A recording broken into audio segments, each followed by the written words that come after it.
como é que eu coloco tudo isso na petição inicial? Eu tenho que colocar para o juiz, não preciso fazer essa linha do tempo, mas eu tenho que colocar, excelência, as férias de 2020 a 21 em dobro, de 21 a 22 em dobro, de 22 a 23 em dobro, de 23 a 24 simples e proporcional do mês de 24. Eu não posso colocar lá só direito às férias, somar tudo isso aqui e colocar num bolo, porque aí o negócio fica complicado até pra gente calcular depois, pra gente saber o que o juiz vai dar. Então é importante que a gente faça sempre eu sempre faço essa separação. Na petição inicial é interessante, você também que está assistindo aí, se tiver alguma pergunta, alguma dúvida, alguma sugestão, pode deixar, a gente vai explicando aqui. Então, nas minhas petições iniciais, eu sempre coloco, olha, excelência, eu quero as férias de tal período a tal período em dobro, de tal período a tal período em dobro, de tal período a tal período simples e o proporcional. E aí fica uma coisa bem clara, fica uma coisa esclarecida, fica uma coisa que qualquer pessoa bate o olho e vê o seu direito. Fora isso, nós vamos deixar dinheiro na mesa. E eu vou encontrar essas informações no termo de rescisão? Aí é que tá. Quando tem o termo de rescisão, tudo bem. E quando não tem? Aí você tem que fazer na unha. Você tem que fazer meio que na unha. Entendeu? Para ter mais ou menos uma noção. A lei fala, a própria CLT fala que na Justiça do Trabalho você não é obrigado a apresentar os cálculos pormenorizados. Você pode colocar lá um valor estimativo. Acontece o seguinte, como é que você vai para uma mesa de acordo sem saber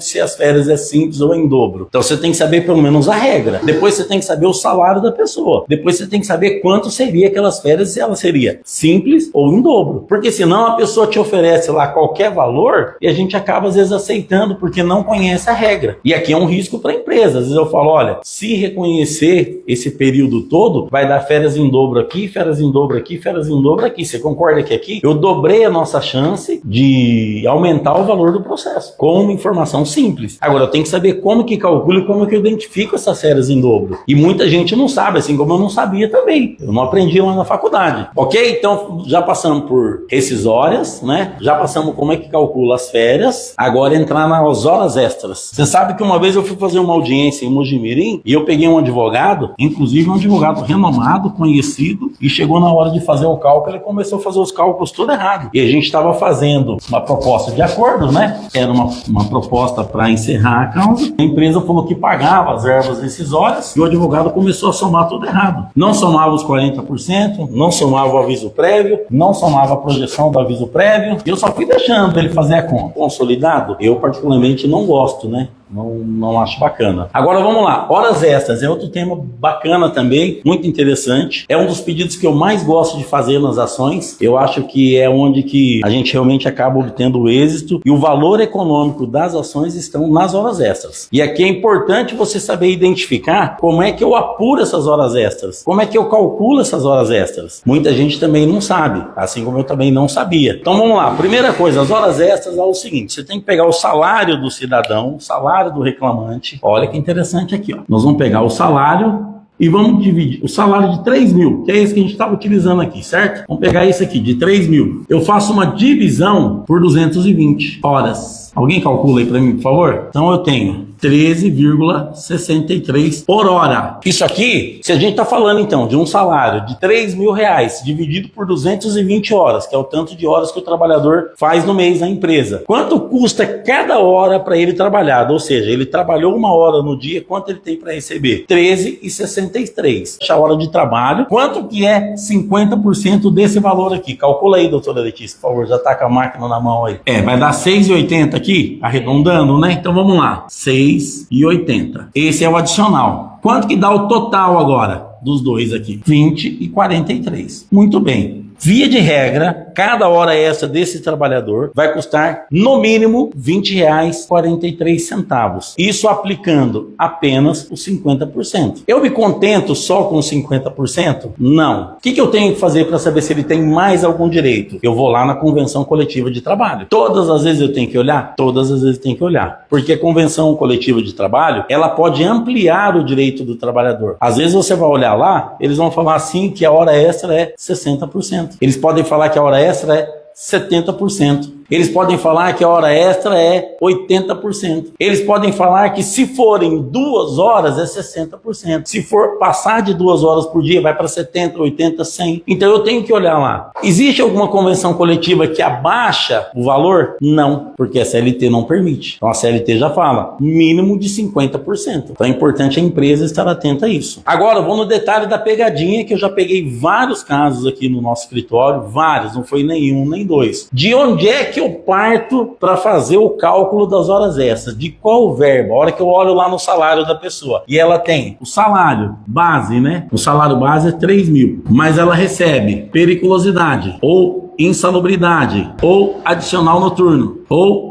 gratificações, né? Gorjetas, né? As gorjetas. Gratificações, dependendo do valor, não encaixa. Vamos colocar só gorjeta para não confundir. Então, são 3 mil reais e mais isso aqui, ó, que vai compor o salário da pessoa para eu calcular as horas extras. Como é que eu sei, olhando um Olerite, se a empresa está calculando corretamente as horas extras? Porque aqui são duas coisas diferentes agora. Uma é identificar as horas extras, outra é analisar se a empresa está pagando corretamente as horas extras. E tem empresa que não paga. E não são nenhuma, não é nenhuma, e nem são 2 e nem 3. Tem muitas empresas que não pagam corretamente. Então você olha no Olerite da pessoa, até tá pago lá, até tá lá a hora extra, mas de repente não tá correto o valor. Às vezes não tá correto, você pode questionar a quantidade e pode questionar o valor. Já peguei casos assim no escritório, já pedi várias vezes, já ganhei várias ações assim. Eu peço o recálculo para o juiz das horas extras pagas. Eu tenho que fazer esse pedido específico para fazer o recálculo das horas extras pagas. Quando eu vejo um Olerite, ele tem várias linhas descrevendo quais são as verbas que compõem o salário da pessoa. Se eu observar no Olerite que as horas extras estão aqui em cima, horas extras estão aqui nessa primeira linha, logo após o salário, você pode ter certeza que isso aqui já está errado. O contador está fazendo, não é porque ele não sabe não, ele sabe, mas às vezes por alguma manobra ele faz dessa forma. Ele não inclui essas verbas aqui no cálculo aqui. Então o camarada trabalhou 2 anos, o cliente trabalhou 2, 3 anos lá na empresa, ele até recebia as horas extras.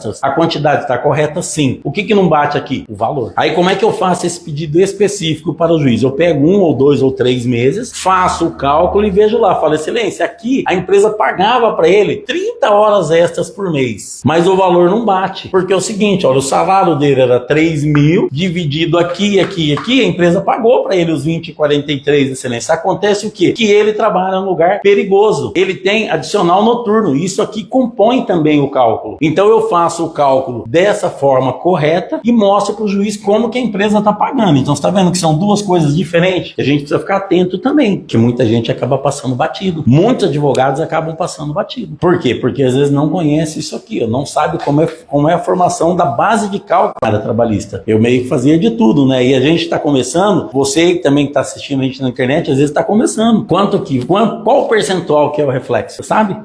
Mais ou menos 1/3. Mais ou menos 1/3. Eu posso colocar aqui então, mais 35% de reflexo. Estava quase esquecendo esse pequeno detalhe. Se você não fizer o pedido, o juiz vai te dar? Não. Não dá. Mas o juiz não sabe? Sabe, mas o juiz fica adstrito aos pedidos que você fez no inicial. Então eu tenho que pedir, eu tenho que falar que eu quero as horas extras mais o reflexo. Ah, não vou fazer o pedido, então você vai perder essa verba. Ah, não vou fazer esse pedido, então você vai perder isso. Tá vendo como que parece simples, mas é assim. Depois que você pegar a manha, vai embora. Parece simples, mas são pequenos detalhes que vai te ajudar na hora da confecção de um acordo, vai te ajudar na hora de uma sentença. Tá falando que o cliente fez horas extras. Então não tem nem como a empresa impugnar. É só você mostrar o cálculo corretamente. Você vai falar pro juiz, olha, a empresa calculava dessa forma, mas a forma correta é essa. A empresa, e olha, pode prestar atenção. Dá uma olhada nessas fichas nossas de cliente. Você vai ver que tem cliente lá que a empresa faz assim. Principalmente empresa que leva meio caseira, meio que está começando. Grandes empresas, multinacionais, não, porque elas fazem o dever de casa. Não vai fazer, porque isso aqui é coisa de amador. Mas tem muita empresa. O Brasil é um país de vale tudo. Então, a galera põe mesmo, turma não conhece a regra do jogo, o que eles fazem? Ah, coloca coloca e vou pagar pelo menos horas extras, já é alguma coisa melhor que nada. Então, tudo bem. Só que lá na frente pode dar problema, né? Quando pega um advogado, quando pega um escritório que conhece realmente todos os direitos do trabalhador, pode ter certeza que vai dar problema. Então, até aí, ok? Cálculo de horas extras, cálculo de adicional, cálculo de férias, cálculo de 13º. Parece meio chato, mas é uma regrinha que depois que você colocar lá, em todas as vezes vai fazer assim? Vai, todas as vezes. Todas as vezes eu vou fazer dessa forma. Salário, 220, achar a hora, aplicar os 50% aqui, ó. Apliquei os 50%, achei o valor, mais o DSR. Esse é o valor das horas extras. Existe alguma exceção? Existe. Aí é que tá agora. Qual que é a exceção? Exatamente. Existe uma exceção. Existe casos que a lei determina que esse divisor seja por 180. Algumas funções ou jornada, a pessoa só pode trabalhar 6 horas por dia. Quando a pessoa trabalha 6 horas e não 8 horas, como a regra normal, são 8 horas. Quando a pessoa trabalha 6 horas, o divisor é 180. Faz aqui para mim, por favor, agora, então, o salário de 3.000 dividido por 180. Deu 16,67. 16,67. Vamos lá. 16,67. Põe aí 50%. Vai dar 8 e uns quebradinho, né? 8,34. Então, 8,34. Quanto que dá os dois aqui? Somando os dois agora, por favor. 16,67 mais 8,34. Deu 25,01. 25,01. 25,01 e aqui 20,43. Eu tenho R$5 de diferença por cada hora aqui, ó. Nesse mesmo exemplo. Olha que interessante. Não, aqui não tá, aqui sem reflexo também, ó, né?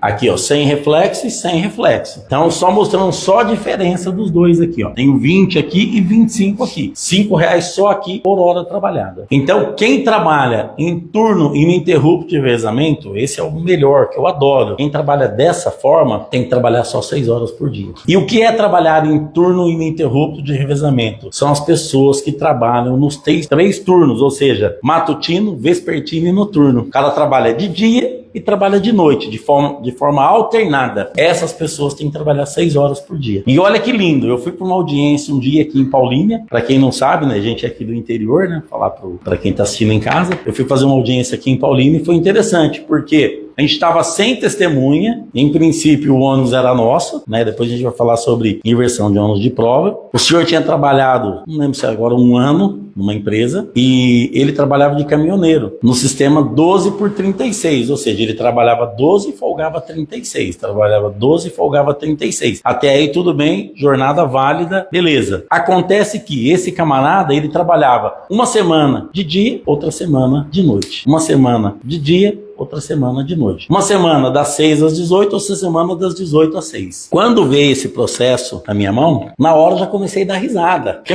dá uma bolada. Dá uma bolada. Pensa bem, a pessoa trabalha 12 horas. A partir da 6ª hora começa a contar como hora extra. Pensa isso 1 ano, 2 anos, 3 anos. Isso dá uma bolada. E muitos advogados não sabem desse pedido específico. Então, se a pessoa trabalha manhã, tarde e noite, encaixou, fechou o ciclo das 24 horas diárias, é turno ininterrupto. Ah, mas eu posso trabalhar só de manhã? Pode. Se eu trabalhar 2 anos de manhã e depois a empresa me passa para a noite, eu começo a trabalhar só à noite, não tem problema, não é turno ininterrupto. Agora, eu trabalho 1 mês de manhã, outro mês de tarde, outro mês de noite, não pode, porque isso não é permitido, inclusive para o nosso sistema biológico, é muito ruim. Desregula toda a nossa mente. Você não tem horário para almoçar, você não tem horário para jantar, aí você está jantando 2, 3 horas da manhã, no outro dia você está almoçando 9 horas da manhã, quer dizer, para o trabalhador é péssimo. Então a lei entende que esse sistema pode ser feito? Pode, mas desde que seja de apenas 6 horas de trabalho. Esse exemplo aí desse caso concreto do senhor, nossos cálculos, porque os dias que ele trabalha de noite, ele teria o adicional noturno, certo? Então, sim. O horário dele para as horas extras, a gente contabilizar, seria diferente. A gente faria 2 cálculos? Você pode fazer 2 cálculos. Ou aqui na hora de você colocar os reflexos, você já coloca até um pouco a mais, porque aqui a hora noturna é reduzida, né?